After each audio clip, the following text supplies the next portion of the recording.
Hey guys, welcome. Muskie Road Rules Podcast, episode number 248. Guys, thanks for listening. Thanks for tuning in. I know it's been about a week since I put one out, but you know what? There's a lot of stuff happening right now. Up here in the northwest angle, it's starting to get cold. I had to put on a coat. I'm wearing pants and socks.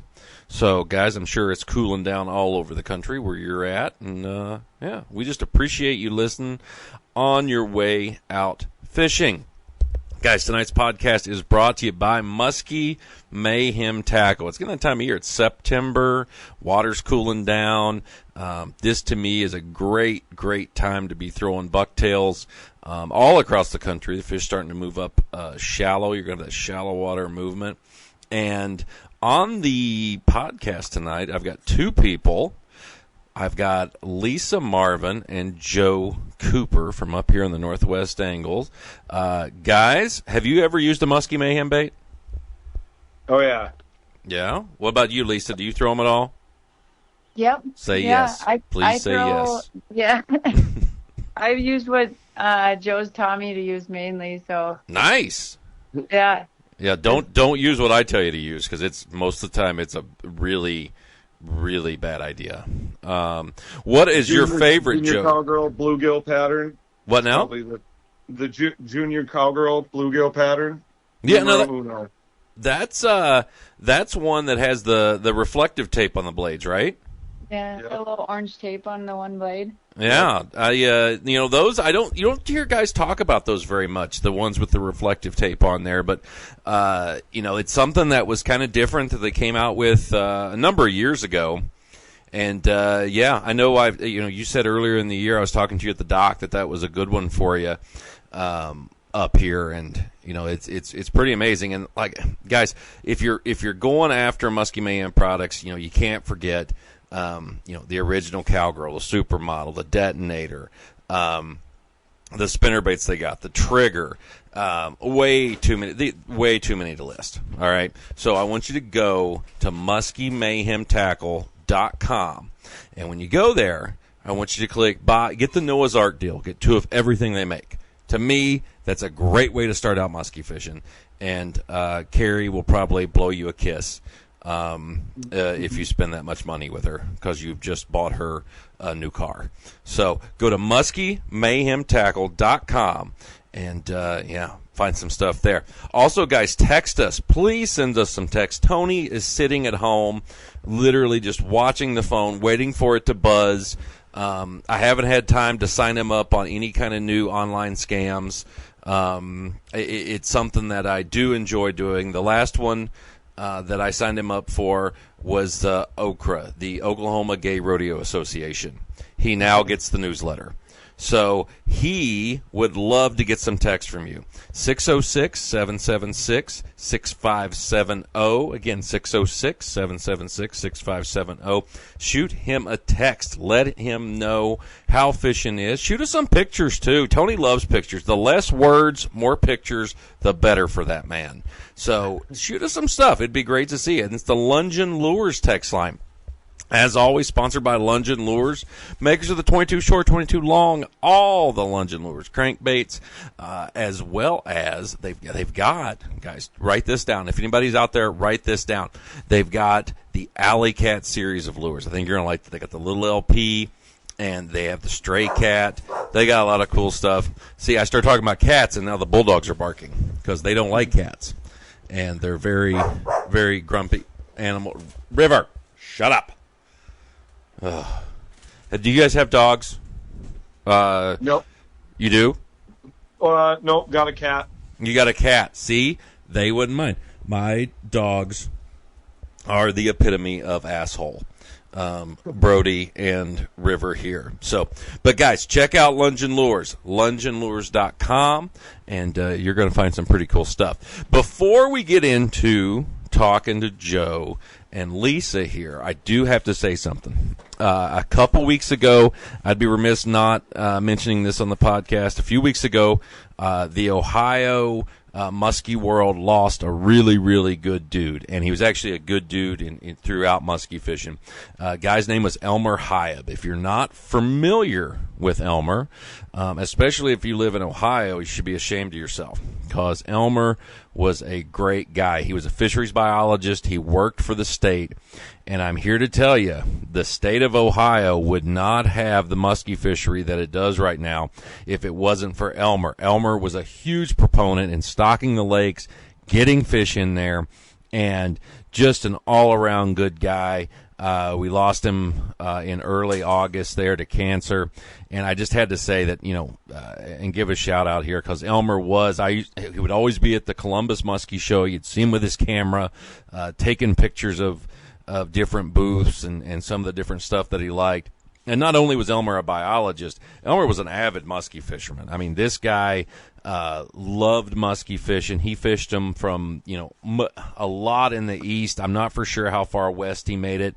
I know he had stories from up on the Ottawa River, the St. Lawrence, did a little bit of stuff there in Buffalo and all over Ohio. So, think about Elmer. He did a great job and really got that Ohio muskie fishery into something that I've never personally fished it. I know a lot of guys that do. It's absolutely amazing and shocking how many fish that those guys are getting there, and they're doing a great job with it. And even Elmer, when he, in his passing, he, instead of, donations and stuff, in lieu of like sending flowers, he wanted you to send money and donations in his name to the Ohio Minnow Fund. And the Ohio Minnow Fund was an organization that got started, and basically that's how they feed the muskies through donations. They feed the muskies in their hatcheries through the Minnow Fund. So Elmer was just a great dude, and I just couldn't I couldn't go another podcast and not talk about it. So great guy, lost a good one there, but I'm sure he's fishing muskie somewhere. But guys, we got, again, Joe Cooper, Lisa Marvin on the phone, and we just had the Max Foundation Tournament on Lake of the Woods up here in the northwest angle, and pretty, kind of a unique tournament. Lisa, why don't you kind of give a rundown of how the tournament was, kind of what it involved? I guess, well, it kind of started, Joe loves fishing that Nestor Falls Muskie Cup tournament, and he always talks about how much fun he had. So I went last year and fished in that, and I had a blast as well. And it's something we've kind of talked about, how the angle doesn't really have a tournament out of it, and it would be fun, and something like that Nestor Falls Muskie Cup seemed like a good fit. And Joe came up with the idea of making it multi-species, so make it a little different. And yeah, so tell people about. I actually think that's really unique, and I kind of like that. And if you're a person like me that, fish in the tournament, it would be harder to catch the walleye than it would the muskie, I think. So yeah, we were kind of joking how that was just like a lot of people maybe fish for 20 minutes, trying to get the inches, and then some people fish harder for them. It made it interesting. Like muskie fishing alone wasn't chaotic enough in the tournament. We had to throw something in there. And then the other kind of thought behind it too is like the angle is a great fishery for multiple species and big fish, and but make it a little interesting.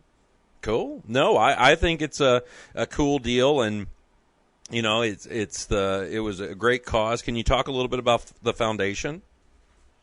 Yeah, so we started the Max Foundation after my brother had passed in 2019, and they do a lot in Warroad and for the schools.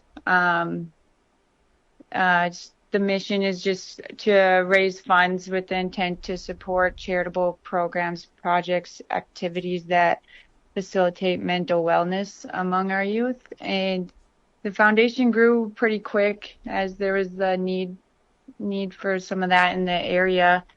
And one of the things that I know my brother was most passionate about, and he actually guided up here for a summer, it was Lake of the Woods. So I thought that's something,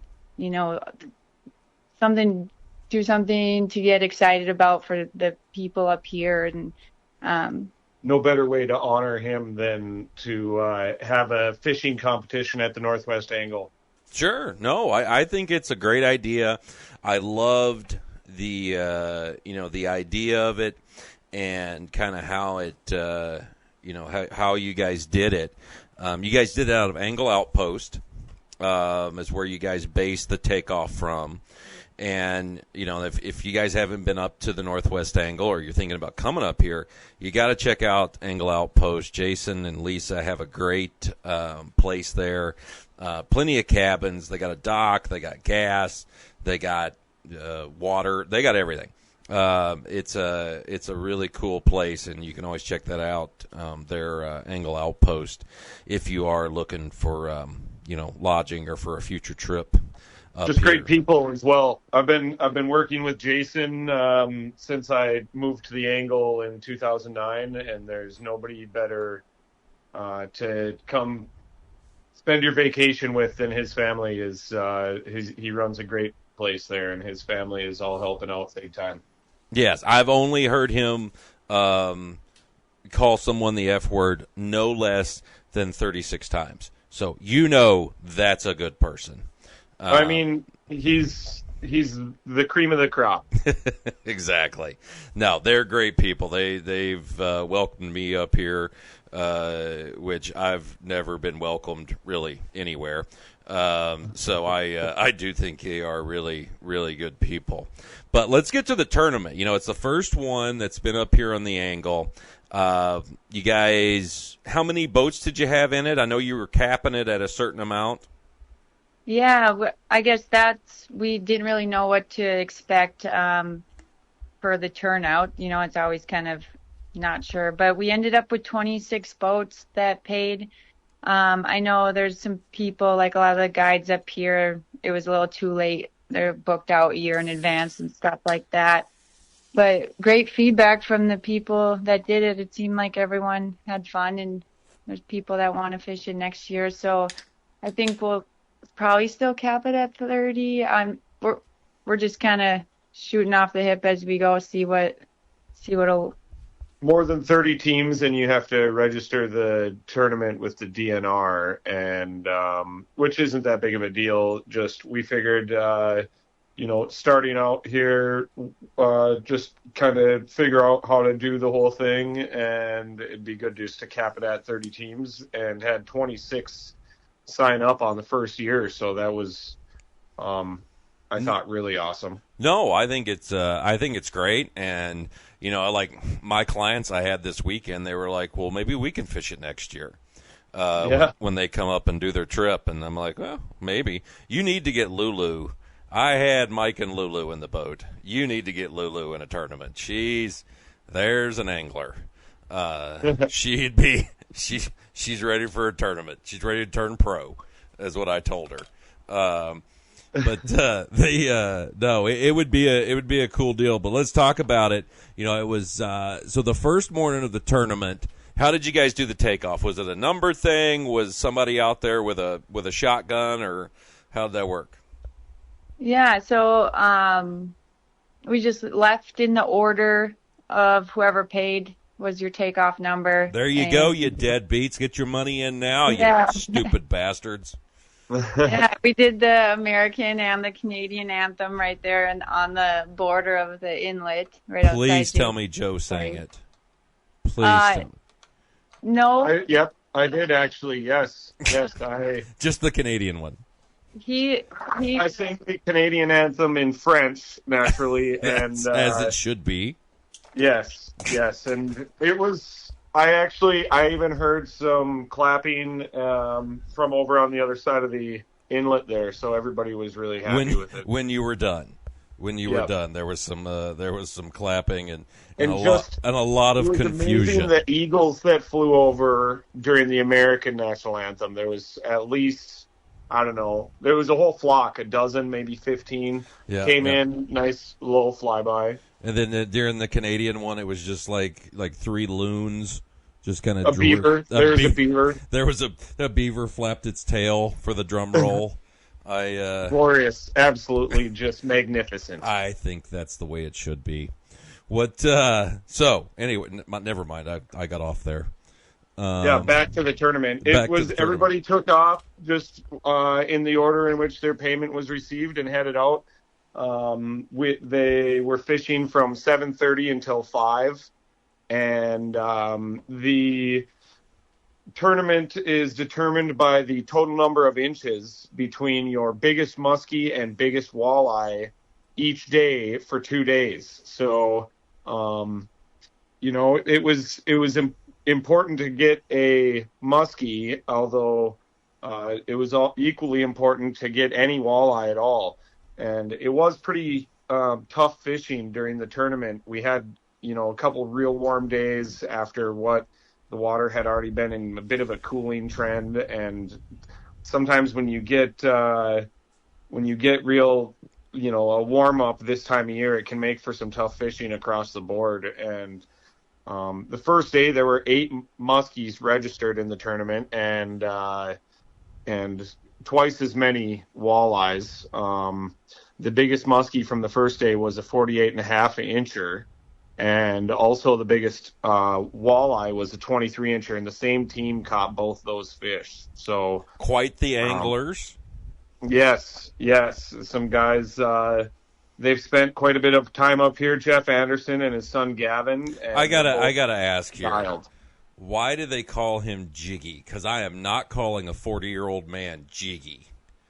Well, it's this dance. He's just pretty well known for this dance that he does. He's just pretty well. This man, he's got some feet on him. It's a little bit of a jig, And it's the Irish roots.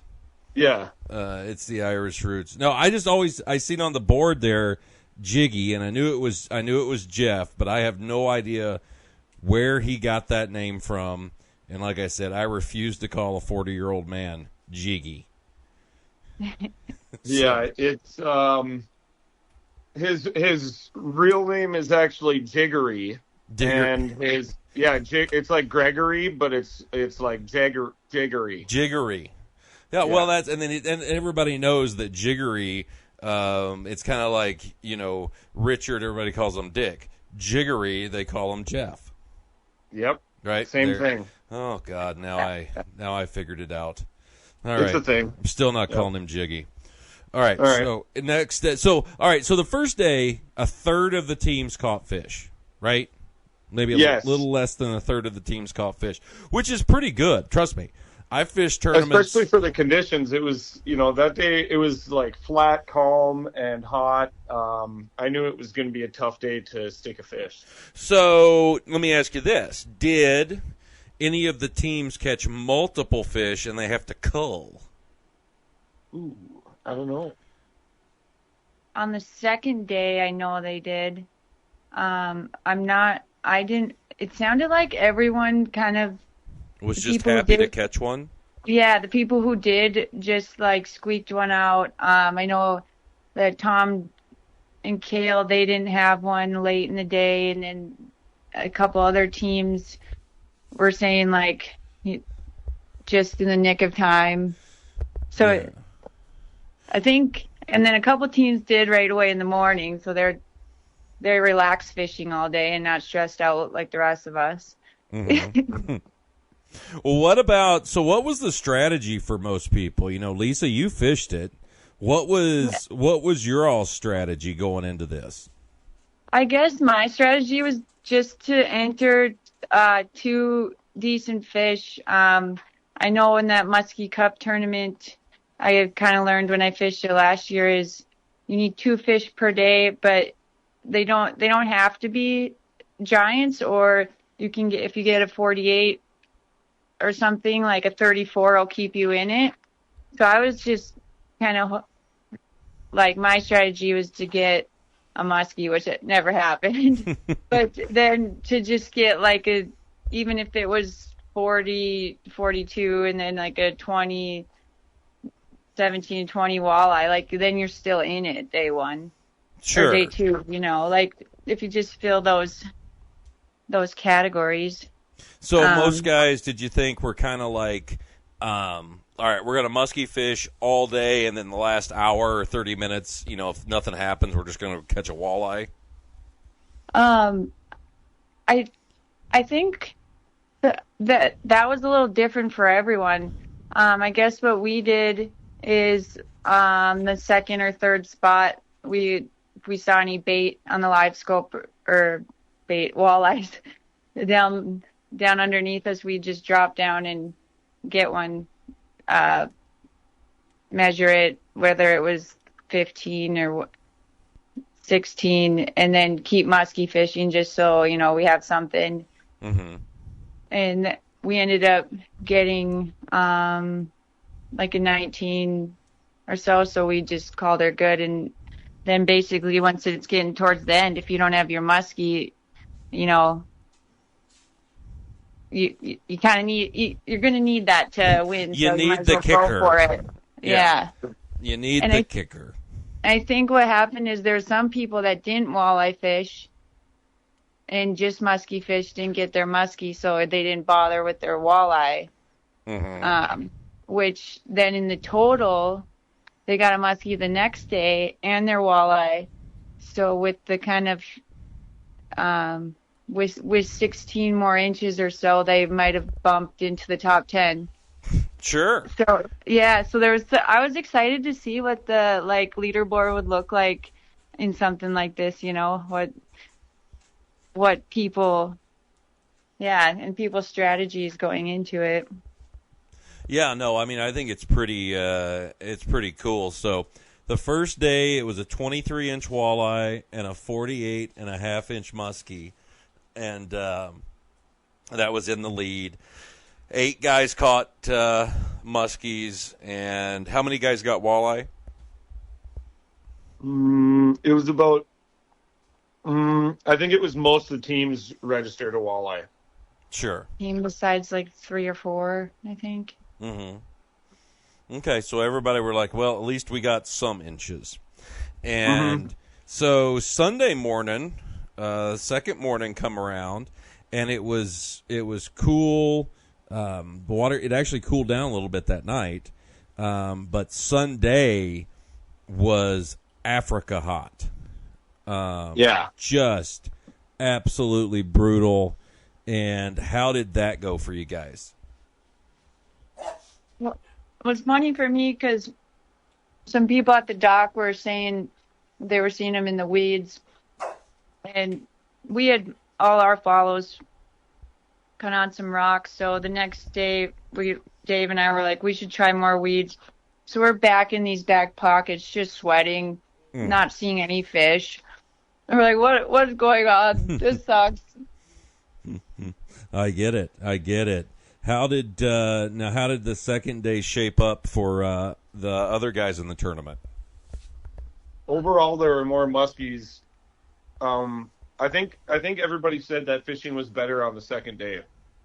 I think there was maybe just one more muskie registered, but so 9 muskies on the second day. But I think everybody said they had a few more opportunities to catch one and a few more encounters throughout the day. Sure. And I think there was a few more walleyes registered the second day too. I think maybe some guys that didn't put as much effort into a walleye on the first day realized that it was easy just to put a little time in on that, and there was some nice fish. There was I think a 25-inch walleye registered on the second day, which ended up being the biggest walleye of the tournament. And Jiggy and Gavin got into another big muskie on the second day. They scored a 50-incher. So, I seen that. Was that the biggest fish for the tournament? Mm-hmm. Nice. Yep. Well, anytime you get a 50-incher in a tournament, if I don't catch it, I just assume that they're on steroids and should be disqualified.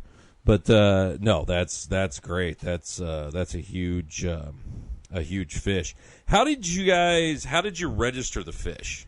Okay, so if they catch it, did they have to show it on a bump board? How did that work?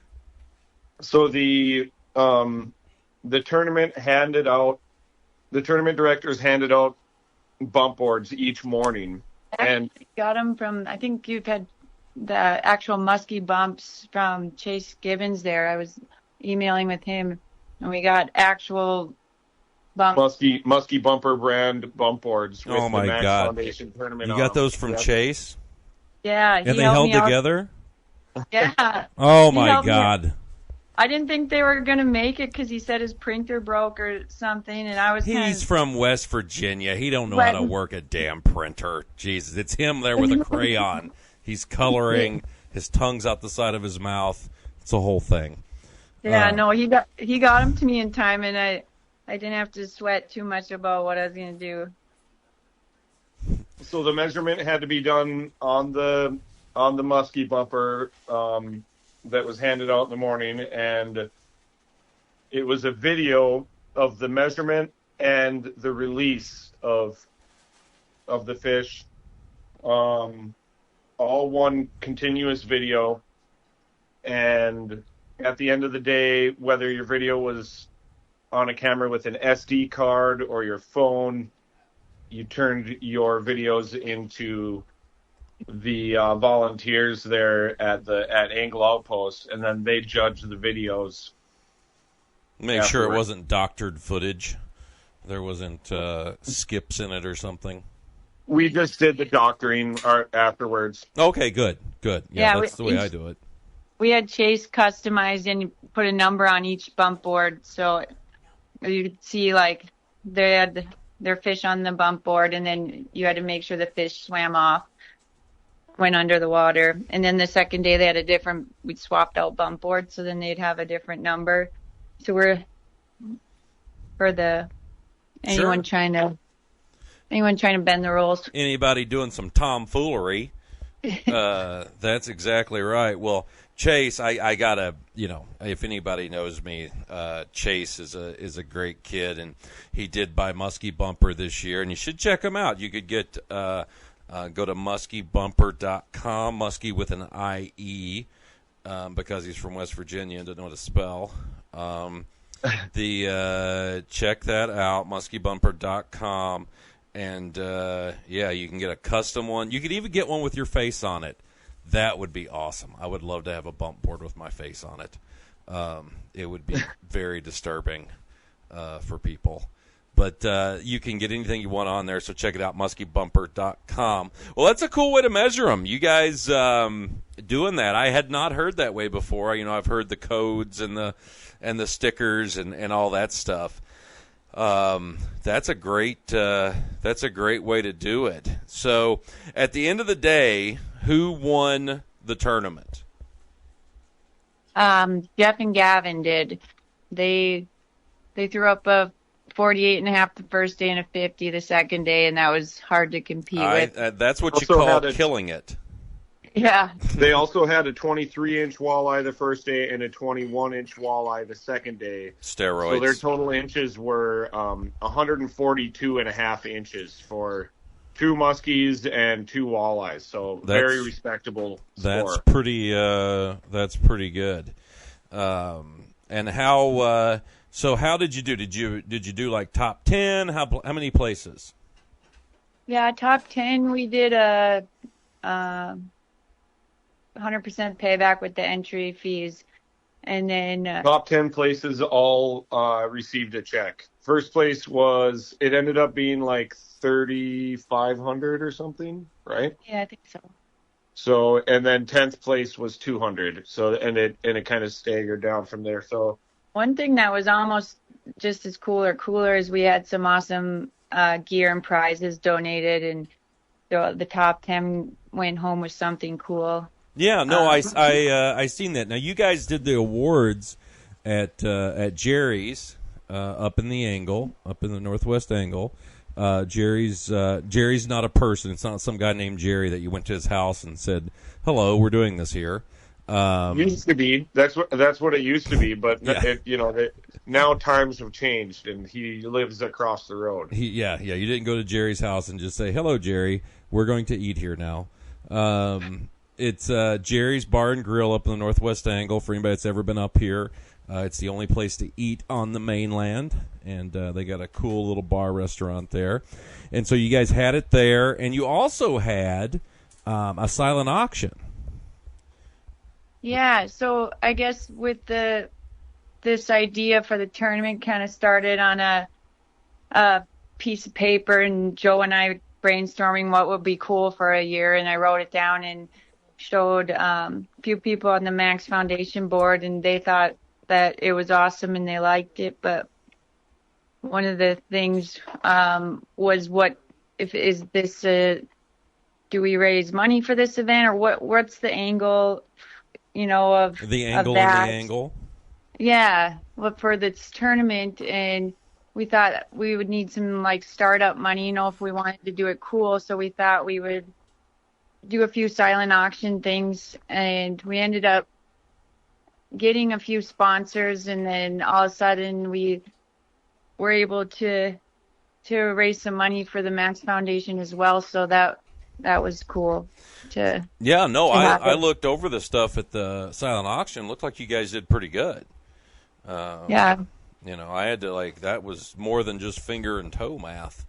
Some very, very generous donations.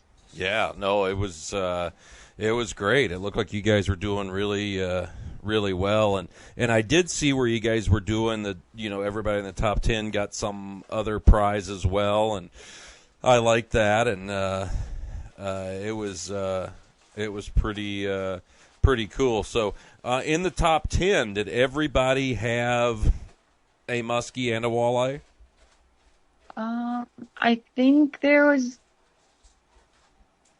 Yes, at least one muskie. Not everybody in the top 10 caught a muskie both days, though. Okay.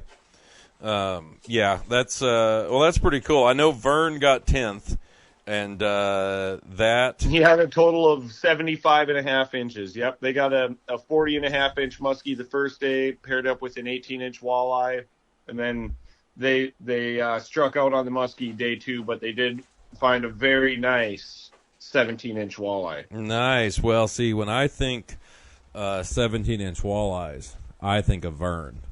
And his partner, I know Derek, his partner, had to be the one that caught the muskie, because I don't know if Vern knows how to use a muskie rod or not.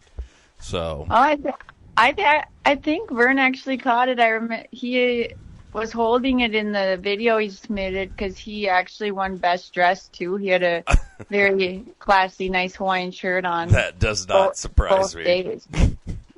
Yeah. That does not surprise me. Well, I did see him at the bar afterwards. I didn't see him with Band-Aids on his hands, so that's the reason I thought he didn't catch one. But he that guy is quite the character. He is one guide to rule them all. Yes, he is.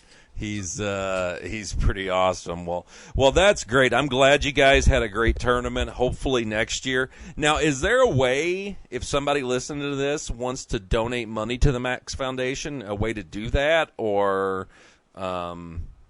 Yeah, we have a website, maxmarvinfoundation.org, and there's a link there to make a donation. Otherwise, if you can, we've had, and our addresses to mail check and ways to do that right on the maxmarvinfoundation.org website. It has a lot of information. All right, so cool. So go to maxmarvinfoundation.org, and there, guys, if you want to donate some money to a great cause.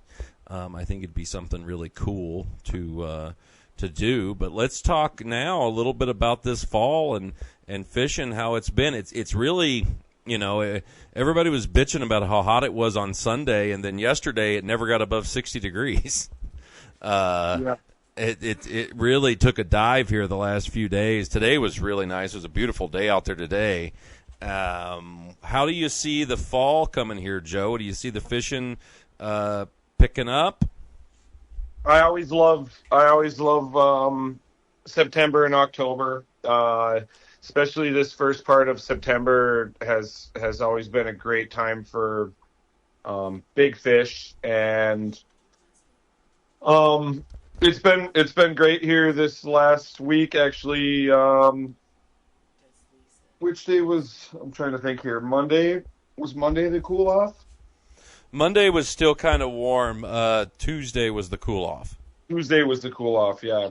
Well, we've done well. I mean, it's a cold front this time of year seems to kind of turn the fish on in some places more so than a cold front in July or early August, I guess. I just like that the days are getting shorter and shorter pretty fast here, almost 5 minutes a day right now.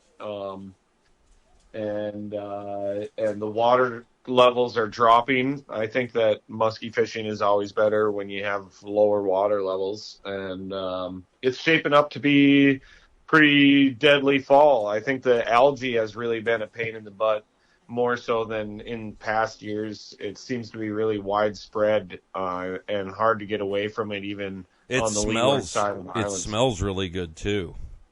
Smells good. It's really nice in your eyes if you can just kind of mist it into your eyes between casts. Yes, I especially like when you can get big green drops all over the side of the boat and in the reels and everything. That's nice. I like to be able to count my cast as I go through a spot.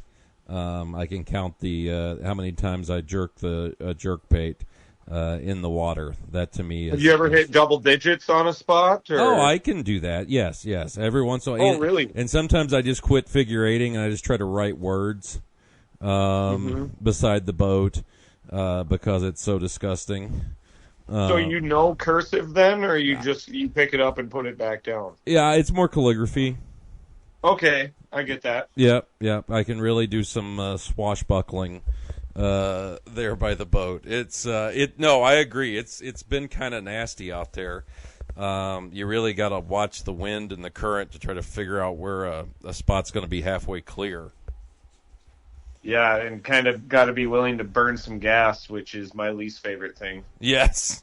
There's a lot of running around. But, no, I'm glad. It definitely does seem like it's picked up some this week. It's been pretty good. This is my first year, spending a full summer up here in the Angle, and besides just, a day or two here and there over the years, and, I don't really have much to go on, but You've been given some crankbaits to work out, or? Yeah, I've been cranking some. We've been doing that. We've been doing, here with the cool down, it seemed like topwater was going pretty decent for us the last couple days. Today it was all bucktail stuff. Really? For us today, yeah. Actually, I've been throwing a lot of. For me, the ghost tail's been pretty good. Of course, the year the guy decides to quit making baits, I do well on them. So it's the ghost tail's been a good bait here this last week. The little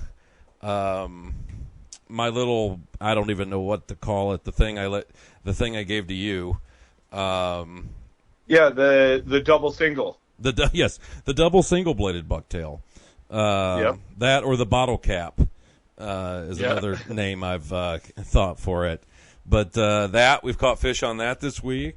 One on that. We the other day we got first fish was on a super shad, 48-incher. Second fish was on a tube. That one was a 50. Third fish was on a 10-inch jake. That one was a 47.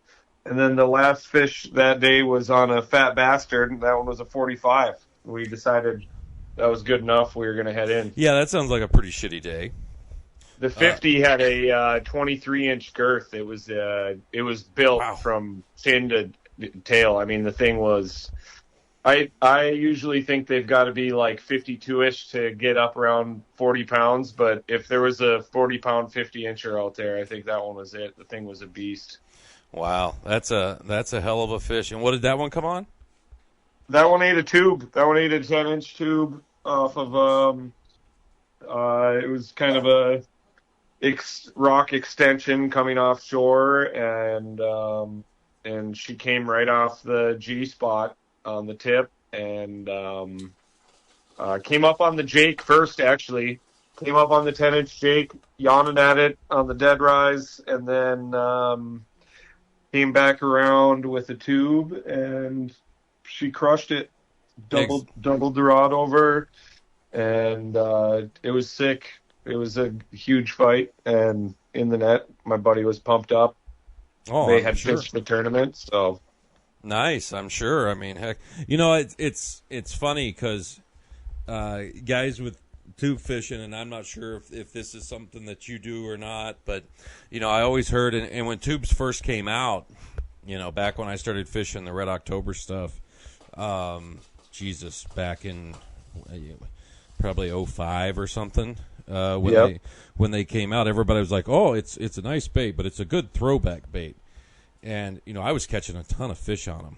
And you know, my whole theory about that is, you know, if you think you're going to catch a fish on it and throwing it back, why don't you just use it to begin with? That's how I've always thought about it. Everybody's like, "Well, you use it as a throwback, right?" No, if I think I'm going to catch something on it, I'm just going to go ahead and throw it. I guess what I found too, if you pull them off the structure and then they kind of sink down deeper, then you can, and they're kind of under the boat, then drop a tube down on them. Yeah, no, I mean, how's your fall been, Lisa? I mean, or late summer? I did better towards opener, but you cracked a couple on a topwater that one morning, and I'm a big tube fan. Yeah, all the time, all year long. I was snooping around your boat before the tournament started and seen a couple of Red Octobers on the rod there. And you know, we might as well. I mean, Red October is a big sponsor of our podcast. So Red October Bait guys, go check out their Facebook page because their website's been under construction for 37 years. So go to their Facebook page, go to Facebook, the Facebook as my mom calls it, and type in Red October Baits. Not hunt for Red October, because then you're just going to see a bunch of pictures of Denzel Washington. You need to type in Red October Baits, and you're going to see there all the custom colors. And I'm telling you what, Jeff Boggs from Boggs Custom, the stuff he's painting and sending like Team Rhino and those guys, and you're going to see him on the Red October side as well. The dude can paint, and pretty much any crankbait pattern you got, he can put on a tube. And it's pretty amazing. Jeff's a local guy for me down in Kentucky. Lives up in, well, actually, he lives just across the river in Ohio, but I'll claim him. But does a hell of a job. And, you know, Red October Baits, we're talking about him here. You know, I think the tube used to be one of the underrated baits, but I think they're definitely making a big comeback. Not a big comeback, but a big presence. I have one hooked on it. I have one hooked on it like all times, because a lot of times when you're walleye fishing and if you have live scope, you'll see a big predator, a big mark coming by, and you throw one of those at it with, even if you have walleye guiding for walleyes that day or something, it makes their day. Well, I'm sure. Yeah, mine. Yeah, no one's going to turn down a muskie fight. They just turn down the amount of time it takes to catch one. Right. And that's what makes muskies suck, that is. So, but guys, I tell you what, hey, I appreciate it. We've been on here for a while. I appreciate you coming on the podcast. The Max Foundation. Lisa, what's that website again? MaxMarvinFoundation.org. MaxMarvinFoundation.org. And now, Lisa, you do some guiding yourself, right? Yeah. How can somebody get a hold of you because they don't want to fish with Joe because he's creepy? You know what? I actually have pretty much filled my calendar with those people. That's who I would fill my calendar with. No. I don't have a website or anything like that, but I just have either Facebook or my phone number, 218-242-0024. All right. And you do muskie, walleye, anything else? Yeah, whatever. I mean, that's kind of the mainstay. But we do some crappie. I'm still working on that, but I'll get it down. There you go. And Joe, how could somebody get a hold of you if they want to go out fishing? You can email me at joecooper89@gmail.com. You can call me at 218-280-3734. And you can check out my website, joecooperlotw.com. It's very outdated. The rates on there are not correct, but I'll see what I can do for you. Good. That's a good strategy. You want to suck them in and then surprise them. That's that is a good strategy. Prices are subject to change. Exactly. Inflation and any other big word that I hear on television that I don't understand. Corporation. Yes, corporation. Gas prices, equity, whatever. All right, guys. Hey, thanks for coming on. Guys, as always, think about Muskie Hunter, muskiehunter.com. We've got some cool clothing coming out here in the fall that you guys can pick up. Also, going to be some calendars available here in November, so make sure you can write stuff on it and do things, whatever you do with a calendar. We got all kinds of stuff that's going to be going on, so make sure you check that out. Guys, next week and the following, we're going to have some more great guests on here. PMTT Championship coming up here in 2 weeks. Going to be down there on the Chippewa foliage, the world-famous Chippewa foliage.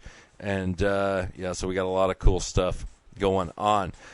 Joe, Lisa, I really appreciate you guys coming on here with me. And, Joe, I appreciate it if you'd slow down because when I try to follow you on my boat, I cannot.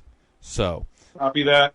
You haven't been following the Alaskan round? Well, I don't want to be the creep.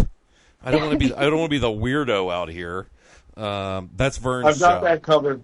I've got that part covered. You don't have to worry about that. Good. Oh God, now I can not have to think of all those rumors. Guys, you all have you guys have a great night. Thank you for coming on, and we'll be talking to you. Thanks, Greg. Good talk. We'll see you out there. See ya. Bye-bye.